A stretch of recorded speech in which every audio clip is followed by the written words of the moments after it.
Hey, everybody. Welcome to Terror Talk. When I said, are you ready? Kathy goes, I got a grunt. Are you ready to record? These episodes that we do for What the Hell are fun because it's sort of like the preparation I do for my horror facts where like the rabbit holes. Yeah, and just the keywords that I type in to find the dumbest shit, and then I'm like, oh, this actually exists. If I, it's that saying, if you've thought about it, it's happened. For sure. Yeah. So if you've thought about something weird, you just Google it, and there's like 5 and it's crime like, stories. Oh, there's actually a crime around this. Okay.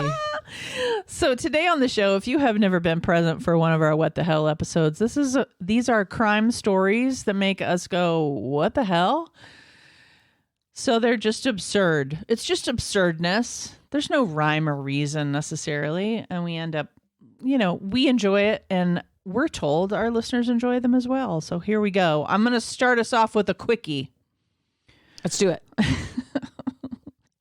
Neighbors of this man want to nip this vandal in the bud. A mysterious man whose residents have called him Edward Scissorhands has been bizarrely snipping branches off residents' trees late at night in Fort Worth, Texas. Hold on, before you move on, I'm picturing this guy. There's a picture too, and he's just like, "Oh, I gotta get that branch." I don't think so. Can I? No, I mean, I'm gonna. Just as an aside, this is what we do on What the Hell. I used to live in this neighborhood where this guy had, and not that there's anything funny about OCD, but it's funny in this context, is every time he'd walk down the street and he had his dog and his dog was super cute, if he saw a trash can out of, he'd have to write it. He'd have to write it and he'd have to move it. And so I'm thinking, and he'd walk up to every house and adjust the trash can sitting at the bottom of the driveway. I'm thinking like this guy's going, oh, I just got to clip it. I just gotta clip it. I've been looking at it all day. Yeah. Now, yes, OCD is debilitating. Today on the show, we are being light and airy. So that's not what this is. We're not making statements about OCD today, but I think you're probably right. He's got to clip it. Here we go. The self-appointed arborist has trimmed at least a dozen trees on the street in front of homes in the area and was caught on camera several times mid-snip. He can't help himself. No. And then the quote is, sometimes he'll just take a little bit off, but then in other people's trees, he'll take massive gobs. This is the neighbor saying and then of course there's a picture of him with his little arborist outfit on and like a mask or something, with his little gloves and his little clippers. And he's the middle of the night? Yes. So he knows it's wrong. He does. So in home surveillance footage, the branch bandit, I love the way they write these articles, can be seen doing the deed, normally at around 3 a.m. But here's the thing, 3 a.m. with an unleashed dog. So he just walks around in the middle of the night, walking his dog. It's got to be my neighbor. My neighbor had an unleashed dog, and he'd go and adjust the cans. It's got to be. Is it in Los Angeles? No.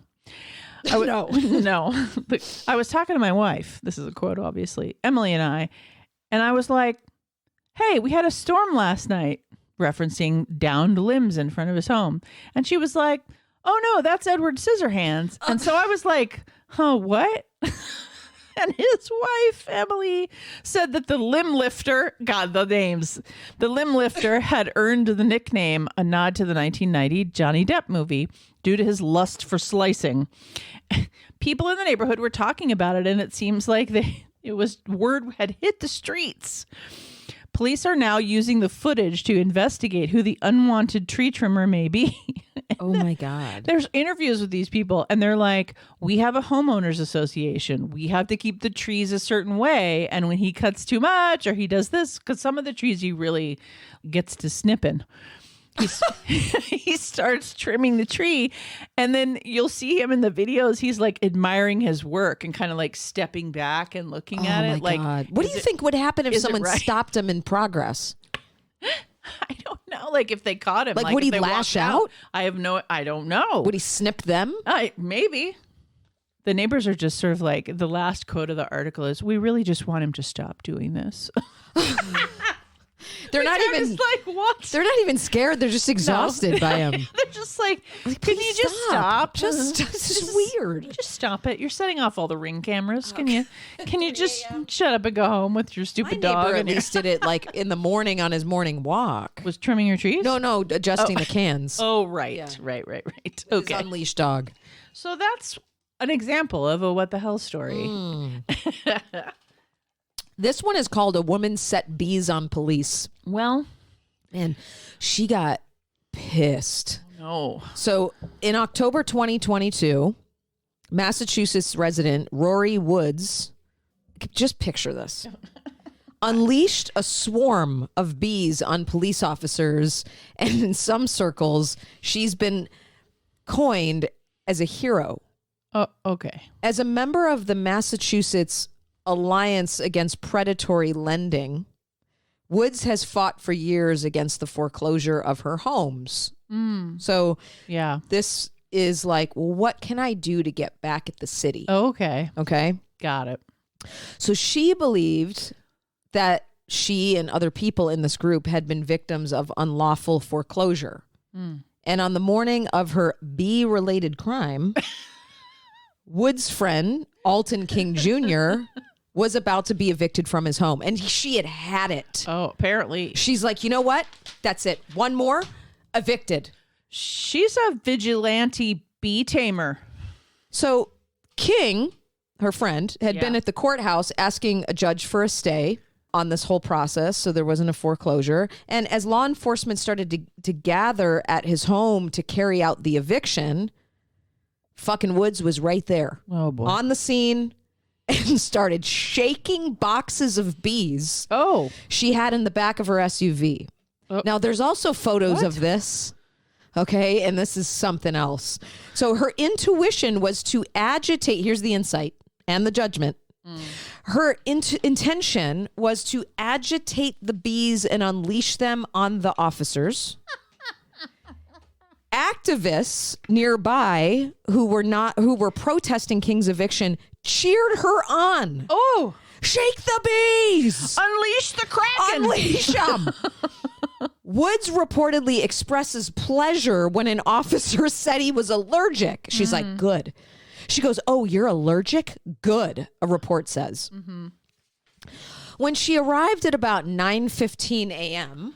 local time, towing a stack of manufactured beehives with an SUV, Miss Woods exited the vehicle and tried to open the lids to unleash the bees. So imagine like the guy's like, okay, ma'am, stop. Get out. And she's trying to open the lids and the bees are starting to come out, right? Good Lord. A sheriff's deputy tries to stop her, but as the agitated bees start getting out and circling the area, he's like, I had to pull back. I mean, they were coming out fast and hot. Oh God. This was the premeditated bee crime. Hold on, it gets worse. She then smashes the lid of one of the hives and flips it off the flatbed, agitating the bees even more so. They start to swarm the entire area, stinging several officers. Everyone's now getting stung. and bystanders who are nearby. Can you see the scene in your head? Everyone, I sure can. People are just running everywhere screaming, and one deputy had to be taken to the hospital where he was treated. That's all. So now here comes the labels. Meanwhile, the honeycomb hauling hothead. No, there Then, it is. okay, continue the picture. Slips on a beekeeping suit and rolls 3 more hives in front of the house to block cops from serving King the eviction. She's like, oh, now I got more. She puts on a whole fucking suit. I don't feel like she played the tape through. Like, what was going to happen? Clearly not. Like- First of all, anyone who thinks of bees as being like, a weapon? And she's now putting the suit on. She just had access to a bunch of bees, so she God. figured. So shocked officials at the sheriff's department said this crime had no precedent in his career. No shit. Of course, the officers were only there to do their jobs, and the bee stunt only delayed the inevitable. It's like, ma'am, we could have taken care of this at 9 a.m. It's now 1 p.m. We got everybody fucking stung. Someone's in the hospital. It's One still gonna person's having an happen. allergic reaction. Yeah. So she was charged with 4 counts of battery and assault and 3 counts of assault by means of a dangerous weapon, the bees. Yeah. She pled not guilty and was released without bail. Clever or stupid? What the hell? I think it's like, yeah. You be the judge. Good Lord. Okay. On to the next. Larry Sanders. Yeah. Larry, 53, is charged with the murder of Jimmy Knighton while the two were noodling near Ada, Oklahoma. Now, noodling is the she's just laughing at the word noodling. Noodling is the practice of hand fishing. Traditionally refers to luring and capturing catfish. So With your hands. they were noodling Yeah, who doesn't know that saying? near Ada, Oklahoma You don't noodle on Saturday. Officials announced in a press release. Yeah, do I don't- on Saturdays. Yeah. I love a Southern accent. I'm not making fun. It's just fun to do. Okay, Knighton was allegedly strangled and beaten to death by Christ. Sanders. Wow, over a fish? Well, I'm going to tell you. I'm getting to the motive. The bizarre incident unfolded on July 9th after Sanders and Knighton got into a physical dispute while the pair were fishing in the South Canadian River. Sanders and Knighton had been noodling in the river on Saturday when a confrontation ensued. Sanders reported striking and strangling Knighton, so it wasn't like an unsolved crime. He just said that's what happened. There. And here's why. Officials said that Sanders confessed to a relative to carrying out Knighton's slaying. The two men were actually friends, so everyone is confused. Sanders was ultimately charged with first-degree murder and went to prison, of course. Why? Why, you may ask? Why did these two friends get so upset? Authorities, who suspect Sanders was intoxicated at the time of the alleged killing, haven't released a specific motive, but under questioning, however, Sanders allegedly rambled about Bigfoot. He appeared to be under the influence of something, and his statement was that Mr. Knighton had summoned Bigfoot to come and kill him, and that's why he had to kill his friend, Mr. Knighton. She's serious now. It sounds pretty serious. She's taking it very seriously. It sounds the pretty Bigfoot. serious. It always makes it easier. You still have to prove all the elements of the crime, but we were happy to get a confession about Bigfoot. Oh, my God. Yep. So, people just out there swinging about Bigfoot. Wow. His friend had summoned Bigfoot, so he had to kill his friend. He was really freaked out. Yeah, he was like, dude, How don't... dare I? Like How he's dare had an you summon the encounter. Bigfoot? Like he's had an encounter with him before. Yeah, like if I kill you, then Bigfoot's not coming. I'll tell you what, though. You saw that I went to the Bigfoot Museum when I was in Oregon, and that's something to check out. And you talk to those guys there, they're scientists, and they will give you the facts. So you know what? Maybe Maybe it was real. maybe there was a real thing going on. that the and- victim had a radio to Bigfoot and was Dear, I can't believe bringing you the big guy fucking in. summoned him. I know, man. Of course not. I don't think we have the whole story on that. I don't think we do either, and he was intoxicated, so more to be revealed. There you go. Okay, this one's called Two Farts for One. Man charged with repeatedly farting during strip search. The amount of fart stories that we've told with What the Hell over the They're years. so easy to find. Oh my God. And the people that become so incredibly offensive. There's so many. This is a man in Scotland.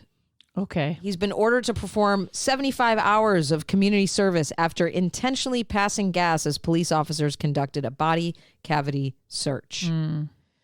Police responding to a vehicle collision on the Langstrot in Aberdeen noticed Stuart Cook, 28, speaking to the driver of another car. After observing a strong marijuana odor emanating from Cook, officers said, okay, out of the car, we need to search you. And what did they find? They found a small amount of cannabis. This is according to the paper.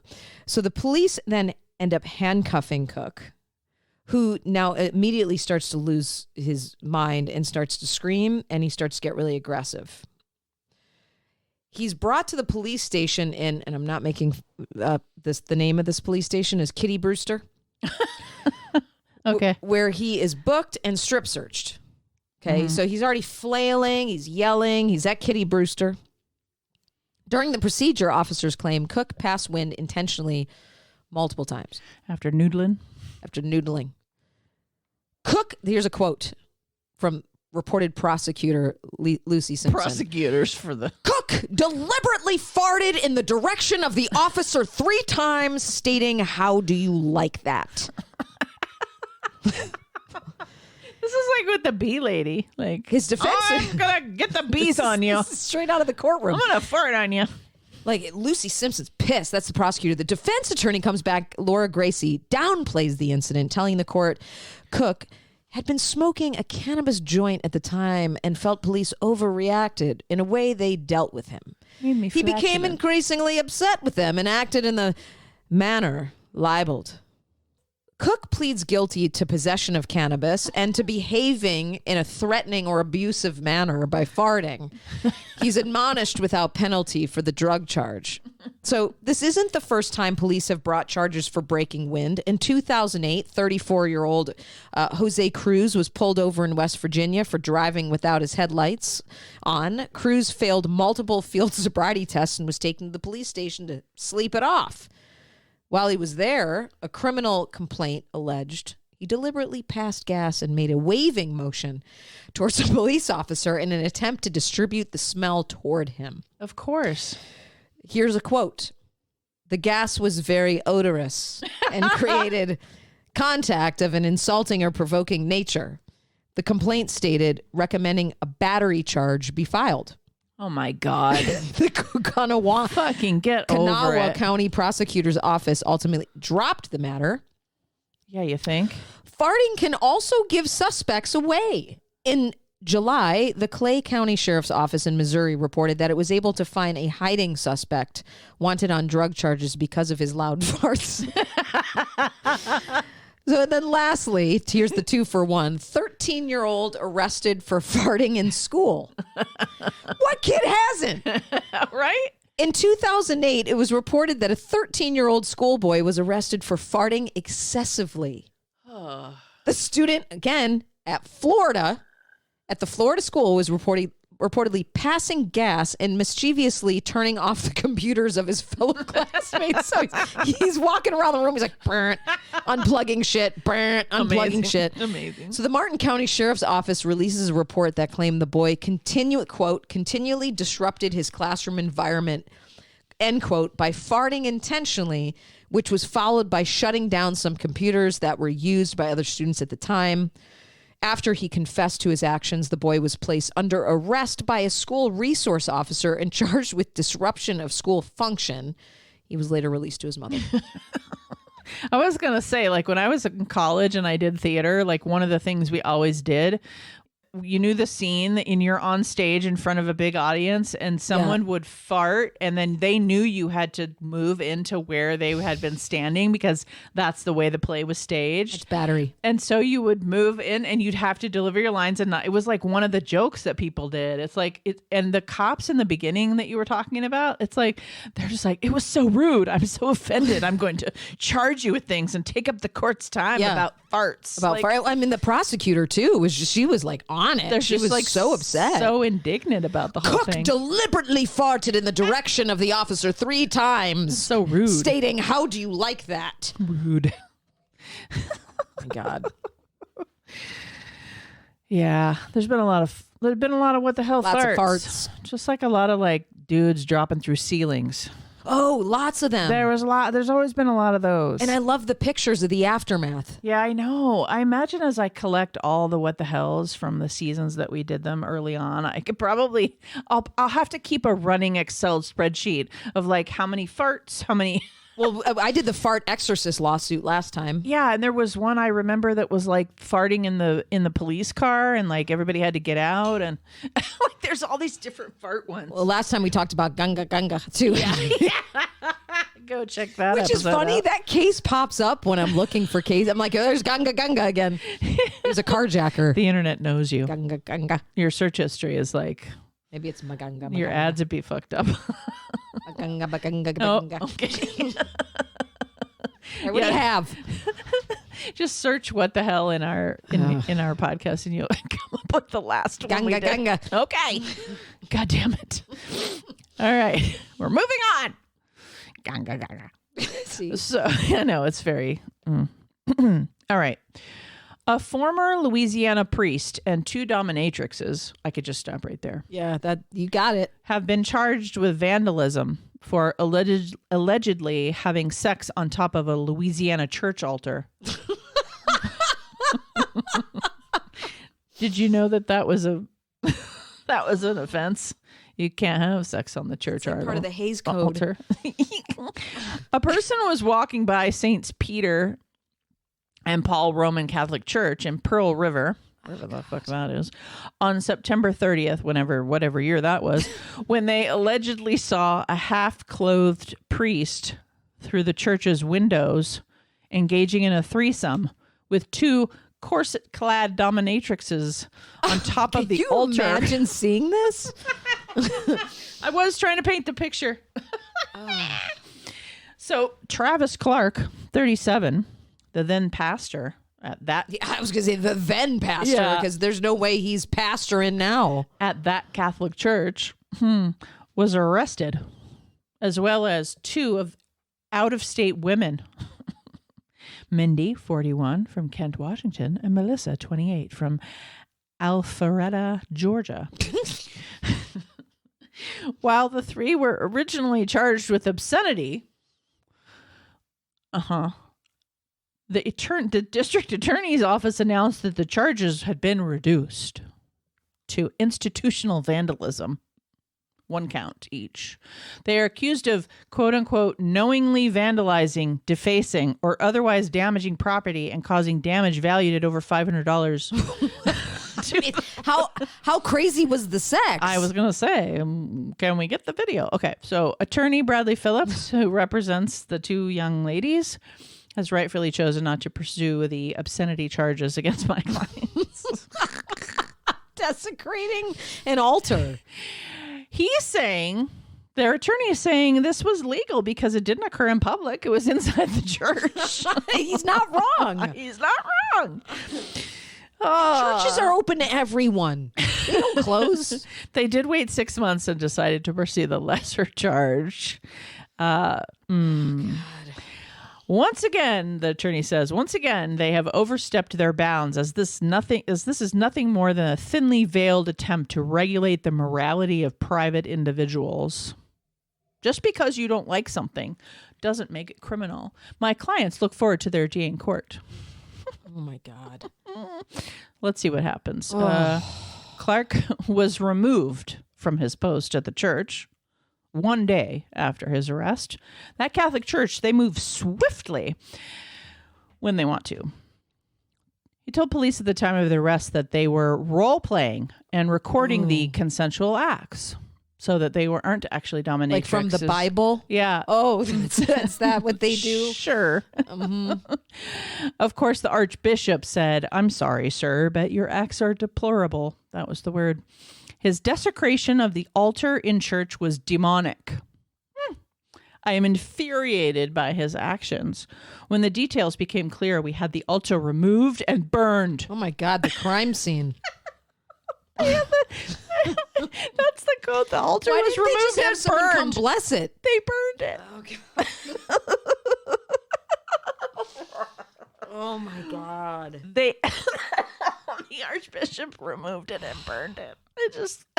I can't. Oh, fuck. Okay. Imagine the faces like while they're removing that thing out. Like, get that deplorable thing out of here. I'm just imagining the guy walking by the window. And they're like, Kind of doing a double take. He's like, "Is that my pastor?" oh my God. It's creepy though at the same time. And then just standing there watching. Maybe for a little bit too long. Oh, God. Okay. Moving on. Oh, my tears. I have tears. That's too funny. That's a scene out of like a comedy. I know. Oh, a lot of these are. Number 3 for me, Dennis Hawkins. Yes, ma'am. Man dressed in wig, clown pants, and fake breasts robs bank with a BB gun, There's something that says cop. There's something about the way you said pants. Pants. Clown pants. Swissvale, Pennsylvania. A Pittsburgh man wearing a blonde wig, fake breasts, and clown pants was arrested after he allegedly robbed a bank at gunpoint. Clown pants. Swissvale Police Chief Greg Geppert said Dennis Hawkins, aged 48, guy, come on, you're 48, shoplifted a BB gun from a local Kmart and then used it during the heist. Okay. The suspect allegedly fled the bank with an undisclosed amount of money. So how do we find this guy? Shortly after the police were called to investigate the robbery, they received a tip from a nearby gas station that a man fitting this description, he was dressed as a woman in clown pants with fake breasts. He was attempting to steal a car. Okay. Just the imagery, right? Mm-hmm. Hawkins apparently was covered in red dye from exploding dye pack. Yeah. Allegedly entered a woman's parked car dressed this way. So he has clown pants, boobs, fake breasts, and a wig, and exploded ink all over him, sits into the car to take her car. She just quickly gets out of the car, no, and leaves. Yeah. The police arrive at the gas station to find Hawkins still sitting inside the vehicle. I just thought I'd wait here with my clown pants. Yeah, I'm just going to sit here. And, he didn't know. He figured he could just sit there and maybe they'd just drive right by. So he definitely, according to this police office, they're like, he's definitely getting our nomination for the dumbest criminal. I mean, with the wig on, you still have his black facial hair with the blondish wig. And the bandit with unique fashion sense is now being held on a $230,000 bail. I mean, he could have just taken off all that shit and sat in the car and maybe... You think? Or maybe driven away. You think? He didn't even try. He's like, I'm done. I got my clown pants. I'm just going to take my clown pants and go home. Why not? Thank you, Kathy. My God. That's our What the Hell for the day, ladies and gentlemen. We hope you enjoy these episodes. We certainly do. And we will be back in a couple months, with more What the Hell. So thanks so much for listening. We appreciate you. This has been an episode of Terror Talk. My name is Shannon. And I'm Kathy. Sleep safe, everyone.